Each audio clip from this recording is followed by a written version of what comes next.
espadachim negro caminhando perto de uma mansão, em uma noite de lua cheia em um lugar chamado Kyoto. Ele continua andando, conversando consigo mesmo, dizendo que essa é uma excelente noite para caminhar, mas se lamenta que suas costas não estão lhe ajudando mais. O espadachim se lamenta, dizendo que gostaria que seu treinamento não tivesse sido tão medíocre assim, porque as coisas básicas, se referindo a algo que ele fará agora, está lhe deixando eufórico. Ele comenta algum ditado sobre que as pessoas tendem a procurar segurança e acolhimento em coisas simples quando estão perto da morte, até que ele chega em uma ponte perto da sua mansão, e o espadachim encontra alguém na qual parece ter alguma espécie de familiaridade. Ele argumenta com essa pessoa se ele não se cansa de treinar tanto, e que as horas já estão avançadas para ficar em seu treinamento. O espadachim então revela uma aparência idosa, com um tapa-olho em seu olho esquerdo e uma barba que completa bem a sua face. Ele puxa a orelha dessa pessoa misteriosa, dizendo que já havia lhe dito de que treinos em excesso não geram resultados, e que o tempo de descanso é uma das partes mais importantes em um treinamento. O espadachim continua puxando a orelha, dizendo que a pessoa já havia passado do seu limite, revelando que estava conversando com um garoto. O jovem aparece pedindo desculpas ao velho, dizendo que não pôde se segurar, porque aquele era um dia muito importante. Assim, ele teve que afiar suas habilidades ao máximo. O velho argumenta que, após todo o treinamento, o jovem já se considera preparado, ao que o espadachim de cabelos loiros responde que sempre diz isso, mas agora essa afirmação faz ainda mais sentido, pois ele está constantemente preparado.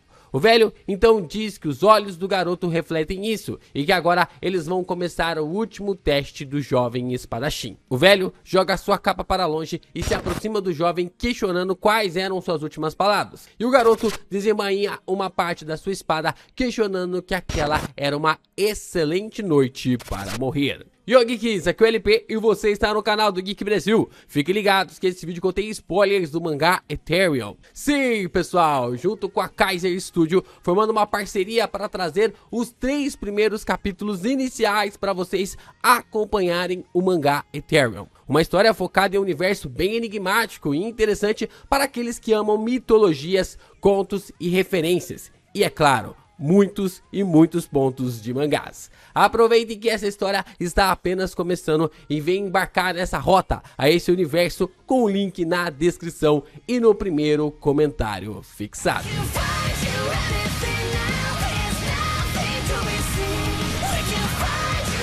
O velho assente sobre o garoto estar preparado. Então o jovem, como narrador, começa a nos explicar que existe uma tradição na família do velhote. Para que fique claro que os pupilos superaram seus mestres, eles devem passar por uma batalha mortal. O garoto se prepara para o ataque dizendo Sarabadá, que é até mais em japonês, para seu mestre. Então o ataque dos dois ocorre ao mesmo tempo em uma velocidade assustadora. A luta termina e o velho apenas diz que o golpe do garoto foi muito belo. E o jovem lhe agradece, lhe chamando de Mestre Yosuke, revelando o nome do velhote.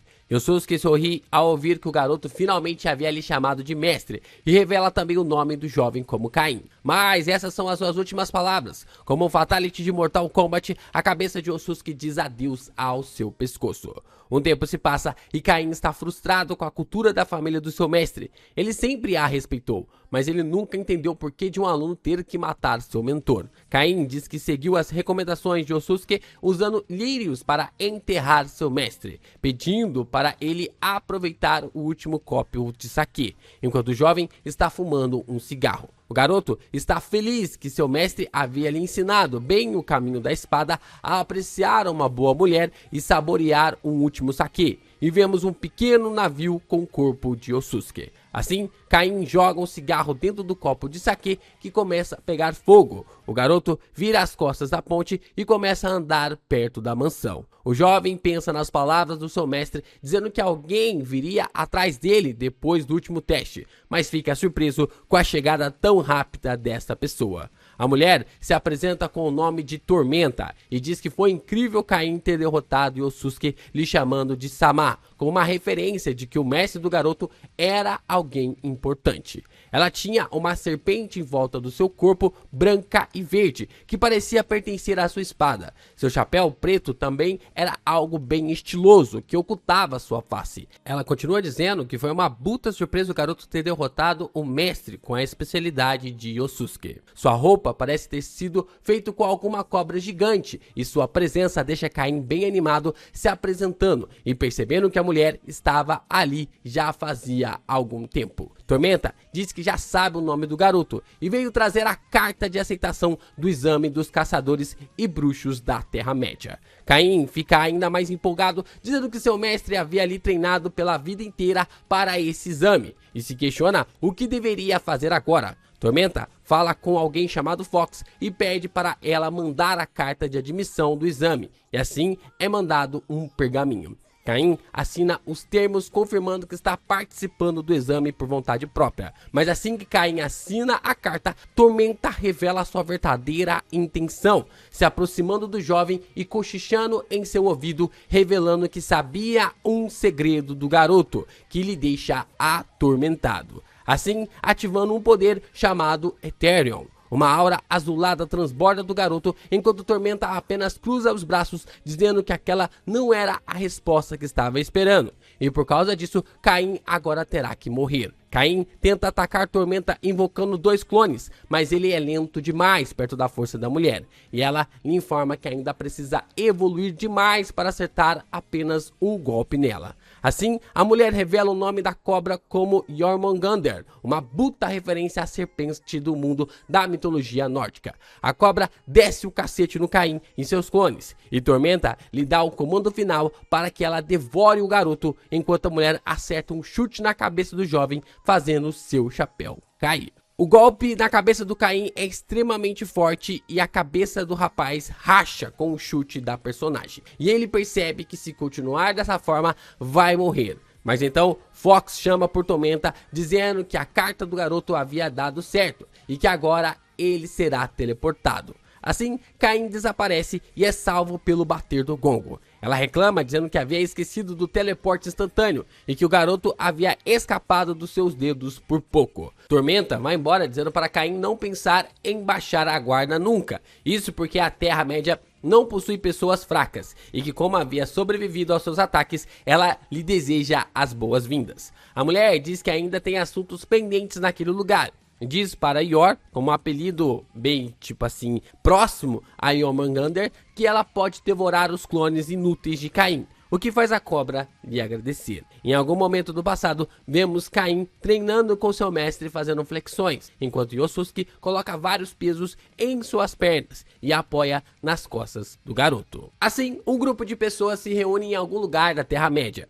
Uma das garotas se empolga dizendo que finalmente haviam voltado. Um grupo de 6 jovens se reúne e Caim era um deles. Uma garota questiona se ele está bem por causa do sangramento em sua testa, mas ele fala que é apenas uma pequena dor de cabeça. Eles se reúnem em volta de um braseiro e jogam suas cartas no lugar. A chama da primeira garota acende na cor vermelha e ela se sente aliviada de sua chama ter vindo nessa cor e que ninguém pode desconfiar dela. Isso mesmo, ela se refere-se no plural, mas o que ela quer agora é comer qualquer coisa que mate sua fome. A do lado, suas chamas ficam amareladas. Ela trata Caim como uma raposa, pensando que vai lhe dar uma surra por ficar encarando as partes do seu corpo. A outra garota, seu fogo fica roxo e ela se questiona que lugar era aquele, não fazendo a mínima ideia de como havia parado naquele local. E ela diz que vai se informar mais com a garota, que parece estar empolgada e pensa em um dos participantes como alguém muito gato. As chamas de Caim ficam amareladas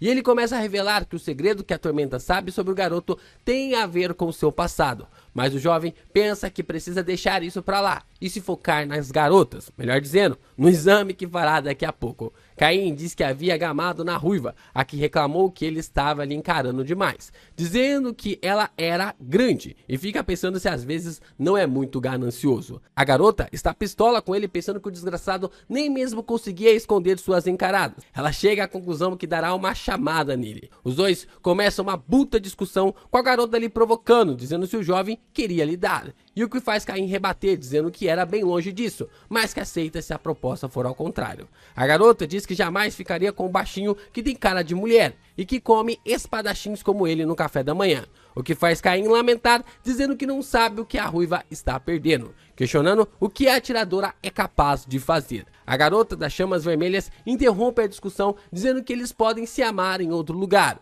o que faz ela invocar seu poder, parecendo ser algo fora do seu controle, dizendo que agora vai brincar um pouco com eles também. Espadas, armas e fios se cruzam com uma energia absurda, onde os três estão prestes a se matarem, o que faz Caim e a atiradora ficarem pistolas com as ações da garota bipolar, questionando da onde ela havia saído. A atiradora interrompe a luta, dizendo que a primeira regra dos caçadores é nunca interromper uma caçada, por menor que ela seja, o que faz Caim concordar com ela, dizendo que até perdeu a vontade de lutar, e chamando a ruiva para tomar um saquê. Ela recusa completamente o convite, chamando-o de loirinha, enquanto a garota das chamas vermelhas continua questionando por que eles estão irritados com ela. No entanto, eles acabam a ignorando, deixando-a falando sozinha. Uma outra garota se aproxima de que se revelou com as chamas vermelhas e diz que seu nome é Ellie e questiona onde eles estão. A garota das chamas vermelhas diz que se chamam ali moiras, tá fazendo uma forma realmente de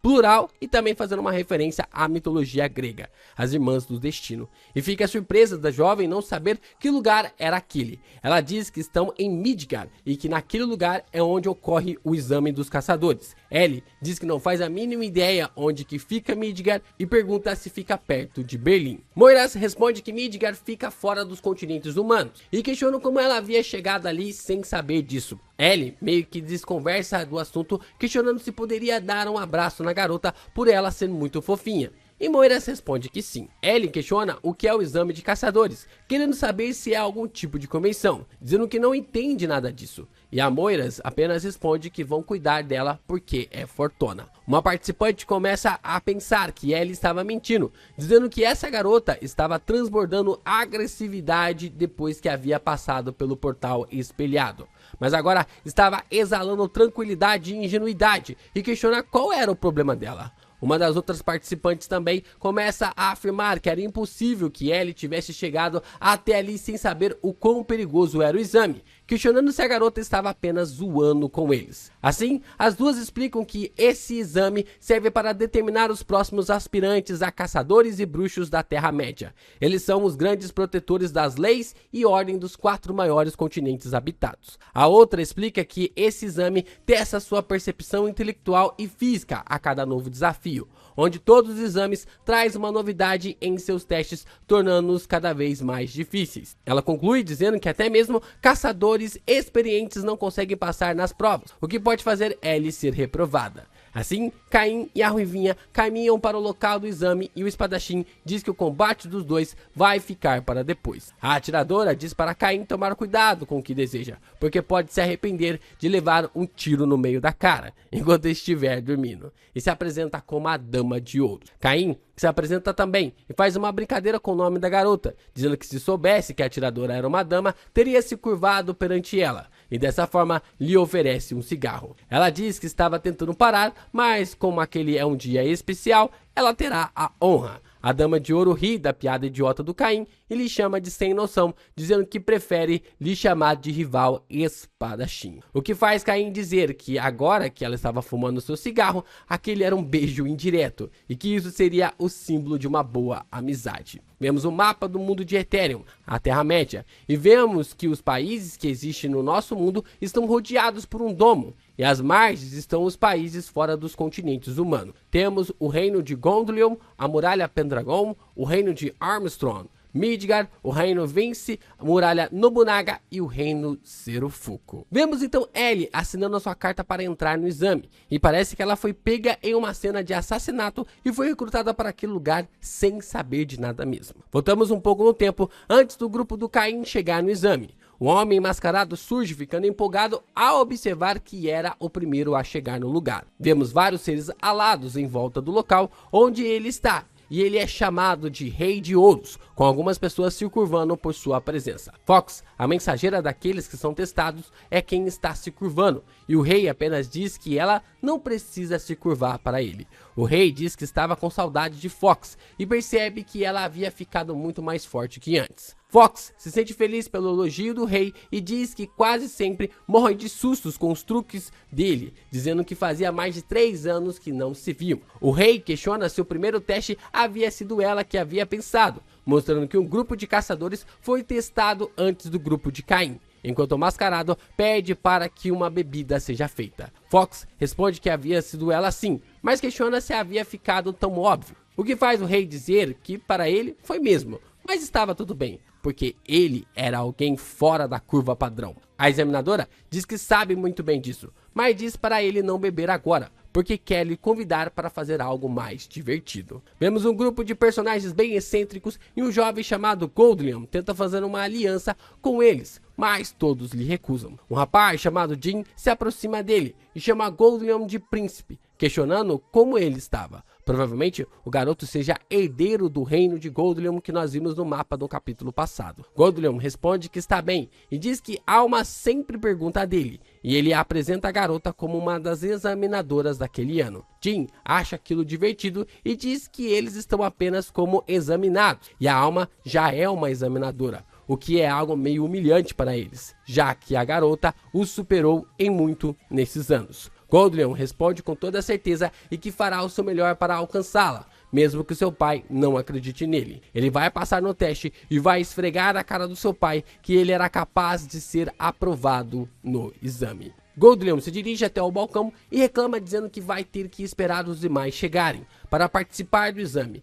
e pede o melhor da casa, e vemos que ele havia entrado dentro de um bar. Fox então surge dizendo que os examinados estavam fazendo uma zona gigantesca e que assim irá começar o show. Ela faz alguns movimentos com as mãos e, chamando por Ethereum, invoca poderes como braceletes em seus braços e faíscas em seus olhos. Caraca, foi uma boa introdução até o começo da prova dos caçadores. Fiquei curioso para saber como essa amizade inesperada entre Caim e a Dama de Ouros vai se desenrolar. Um ponto interessante também é o passado de Caim e o que a Tormenta sabe e como ela descobriu isso, ao ponto de deixar o garoto atormentado. Ela tinha uma ligação com Yosuke também, já que ele se referia como Sama e lhe respeitava para lhe dar tal sufixo, o que pode ser uma boa pista sobre como ela sabe do passado do Caim. Outra coisa é saber a ligação entre o Rei de Ouros e a Dama de Ouros. Será que é um título ou tem um paralelo de pai e filha aqui? Curioso para saber a relação da Alma com os demais personagens